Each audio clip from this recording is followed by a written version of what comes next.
বন্ধুগণ, আপনারা প্রত্যেকেই জানেন আমাদের ওলা উবের ড্রাইভার ভাইরা যে এই কদিনের মধ্যে ইলেকশন শুরু হচ্ছে।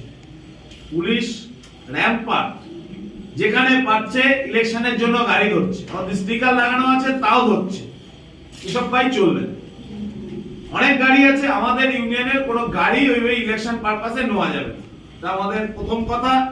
দুই হচ্ছে, এই যে 5,000 10,000 টাকা পলিউশন কেস ফাইন দিচ্ছে পশ্চিমবঙ্গ পুলিশ, কলকাতা পুলিশকে আমরা অনেকবার বলেছি, তা সত্ত্বেও শুনছে না।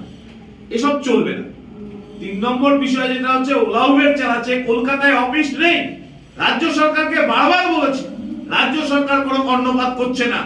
ওলা উবেরের ভাড়া যা দিচ্ছে, এই যে পেট্রোল ডিজেলের দাম, দেশের সরকার পেট্রোল ডিজেলের দাম বাড়িয়ে দিয়েছে, রাজ্য সরকার পুলিশের কাছ থেকে ফাইন আদায় করছে, আর ড্রাইভারদের পেটে প্রতিদিন লাথি পড়ছে।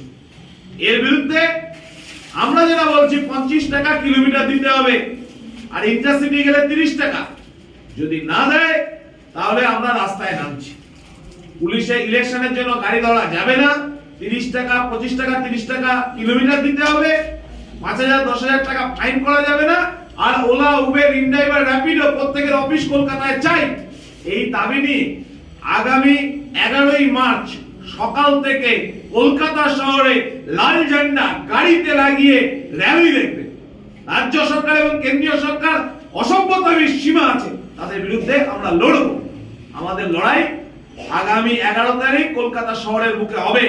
ড্রাইভার বন্ধুদের বলছি, সকাল 10টা থেকে বিভিন্ন জায়গা থেকে গাড়ির র্যালি শুরু হবে। আসুন, গাড়ির র্যালিতে যোগদান করুন। সেন্ট্রাল এভিনিউ পরিবহন দপ্তর কোলাপ করে আমরা রেখে দেবো। এই লড়াই নিজেদের লড়াই, এই লড়াই লড়তে হবে, নিজেদের বাঁচার জন্য লড়তে হবে। এই লড়াই নিজেদের অধিকারকে অর্জন করতে হবে।